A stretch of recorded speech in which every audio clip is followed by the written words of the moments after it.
High, আজকে একটা নতুন জিনিস নিয়ে আলোচনা করতে বসলাম।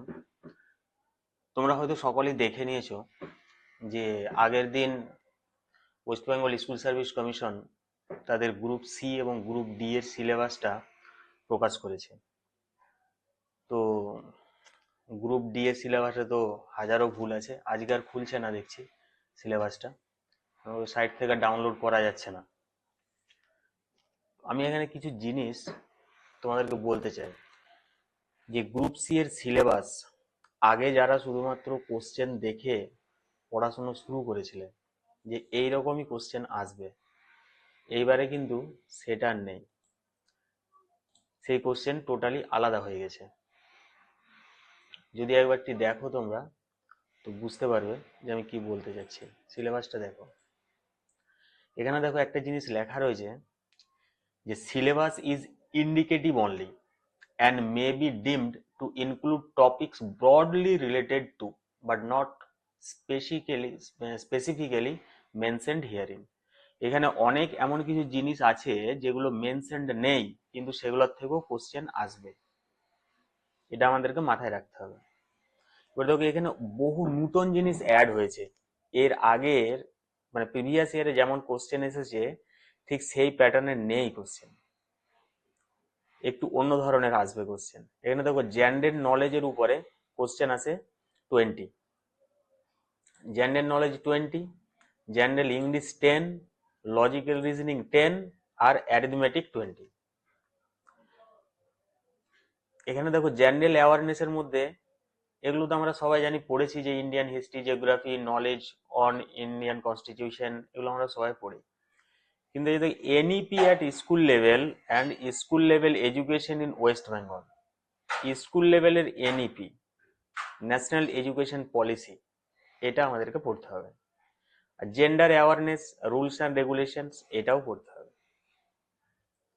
এটা তো আমরা সবাই পড়ি। Elementary knowledge about the traditional and contemporary popular culture of India, এটা সবাই সবাই যারা কম্পিটিশন পরীক্ষা দিচ্ছে তারা সবাই জানো যে এটা আমাদেরকে পড়তেই হয়। বেসিক কম্পিউটার নলেজ, একটা দুটো কোশ্চেন দিবে।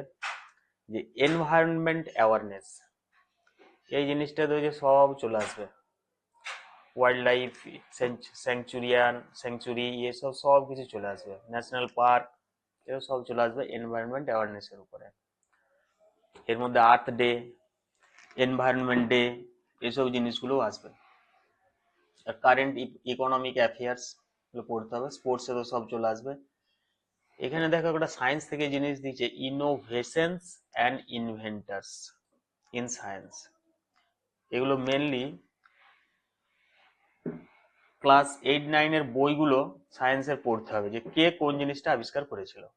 চলো কোন কোথায় পড়তে হবে সেটা তো পরে ডিসকাস করব। এখানে দেখো লজিক্যাল রিজনিং দেওয়া আছে, কিন্তু এর আগের বারের সিলেবাসে কিন্তু এই জিনিসটা ছিল না, লজিক্যাল রিজনিং। সেখানে তো এই যে একটা জিনিস আছে proposition, two or four, two and false proposition. তোমরা সিলোজিজম পড়ো অবশ্যই, যে সিলোজিজম, সিলোজিজমের উপরে এই কোশ্চেনটা, এই কোশ্চেনগুলো হবে প্রপোজিশন। অ্যারিথমেটিকের মোটে 10টা টপিক দিয়েছে, জানি না কোথা থেকে দিবে বাবা 10টা topic. LCM, HCF, simplification, ratio and proportion, time and work, time and distance, average, percentage, profit and loss, fractions and simple interest. এখানে একটা মজার জিনিস যেটা, সেটা অবশ্যই নোট করে রাখো। এখানে দেওয়া রয়েছে all questions are to be set up to 10th standard syllabus. 10th standard সিলেবাসের মধ্যেই সমস্ত কোশ্চেন সেট করা হবে। তার মানে মানে আমরা এটার থেকে একটা জিনিস বুঝতে পারছি যে ক্লাস 5 থেকে 10 পর্যন্ত যে বইগুলো রয়েছে সেগুলো অবশ্যই আমাদেরকে পড়তে হবে। সেগুলো পড়লেই সমস্ত কোশ্চেন কমন পাওয়া যাবে, সমস্ত কোশ্চেন কমন আসবে, এটা আমার বিশ্বাস। যে ক্লাস 5 থেকে 10 পর্যন্ত এই বইগুলো সব পড়তে হবে। যেমন পরিবেশ পরিচিতি 8 পর্যন্ত রয়েছে একটা বই, ক্লাস 5 থেকে 8 পর্যন্ত, এই বইটা তো খুব খুব গুরুত্ব দিয়ে পড়তে হবে। তারপরে 9-10-এর যে যে ফিজিক্স রয়েছে, কেমিস্ট্রি পোর্শন রয়েছে, সেগুলো পড়তে হবে, বায়োলজি পড়তে হবে, তাহলে কোশ্চেন সব কমন পাওয়া যাবে।